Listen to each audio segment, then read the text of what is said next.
আমি মাছের ঝোল করব। এখানে আদা রসুন পেঁয়াজ টমেটো নিয়ে নিয়েছি।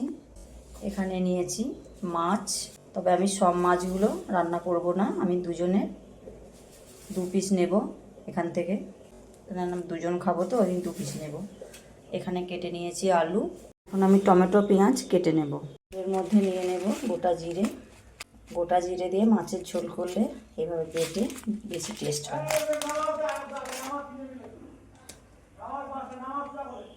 আদা,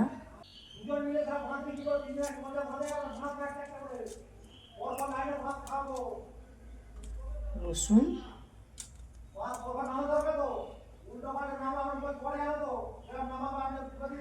আমি এখন এটা বেটে নেব। কড়াই বসিয়ে দিয়েছি, কড়াই গরম হয়ে গেছে, তেল দিয়ে দেব।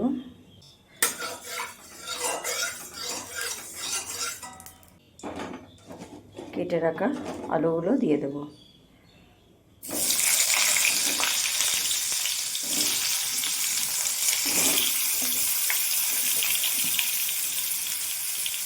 দিয়ে দেব লবণ, হলুদ গুঁড়ো,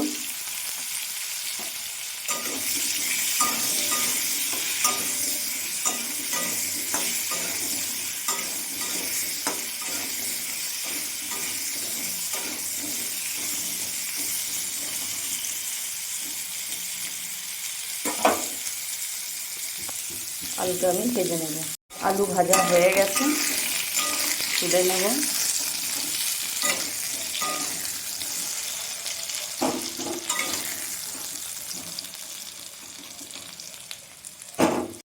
তেলটা কমে গেছে, তাই আমি আর একটু তেল দিয়ে দেব।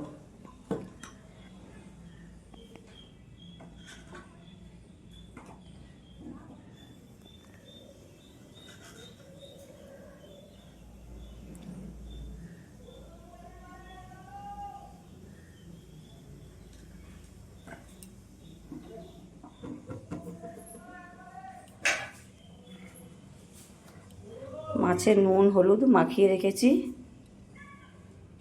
কড়াইয়ে দিয়ে দেব।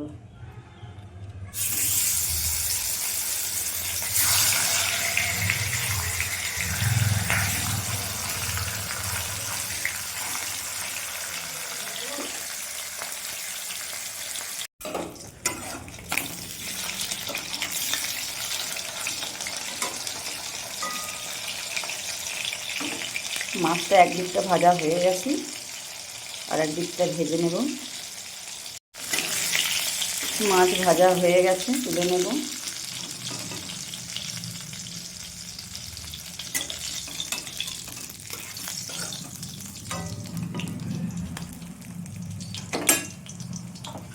তেলের মধ্যে দিয়ে দেবো গোটা জিরে, কেটে রাখা পেঁয়াজ কুচি,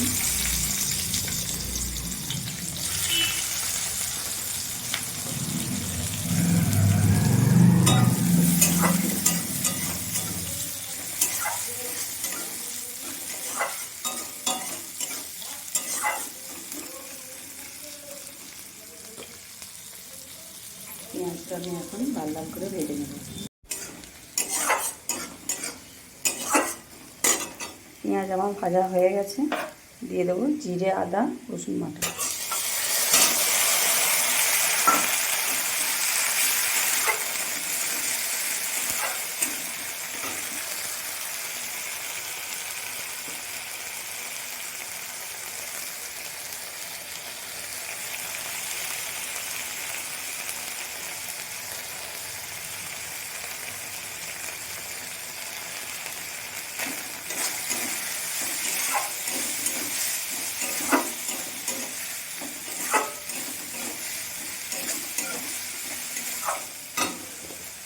দিয়ে দেবো টমেটো কাটা।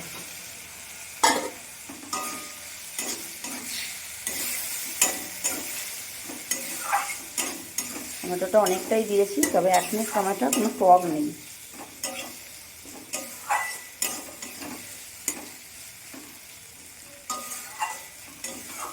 আগে আগে তরকারিতে টমেটো একটুখানি বেশি হয়ে গেলে তরকারিটা টক হয়ে যেত, এখন আর এই নেই, টকই নেই।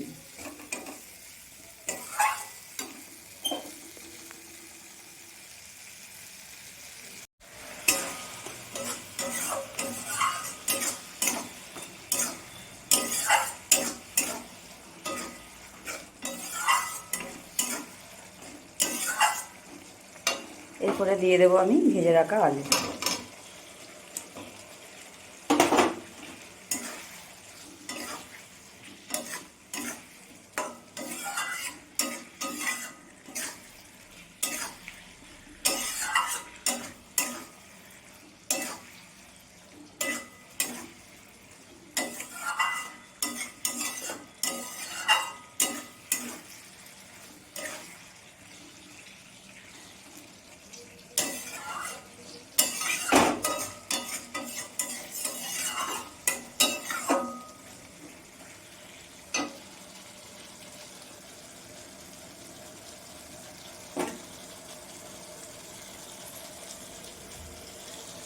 অল্প আমি একটু জল দেবো আলুটা সিদ্ধ হওয়ার জন্য।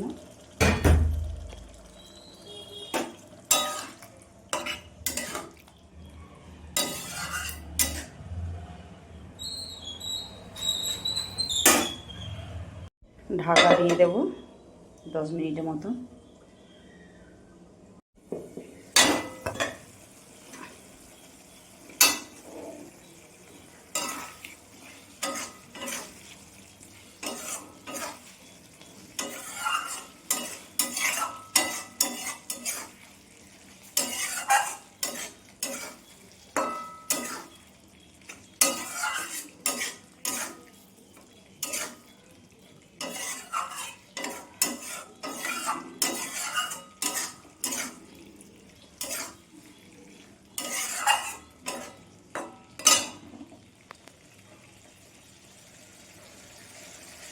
কষানো হয়ে গেছে ভালো করে,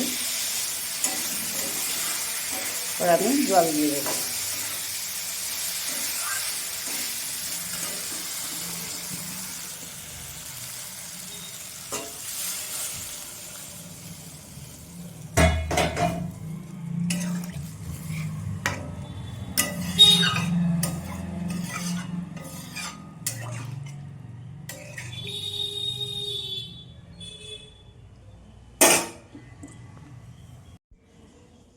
এবার আমি আর একটু ঢেকে দেব। মাছগুলো আমি পরে দেব, এখন দিলে মাছগুলো নরম হয়ে যাবে। আমি মাছগুলো দিয়ে দেব।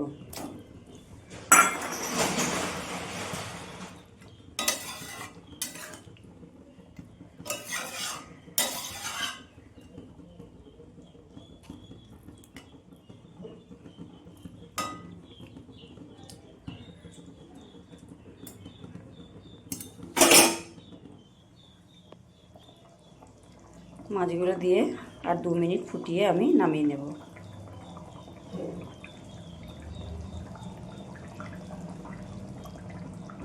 ঝোলটা আমার হয়ে গেছে, ঝোলও রান্না হয়ে গেছে, আমার গ্যাসটাও শেষ হয়ে গেছে।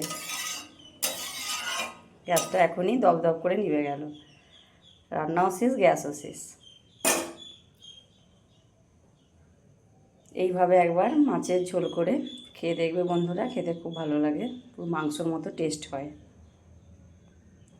ঝোলটা পুরো একদম পাতলাও নয় আর একদম মোটাও নয়।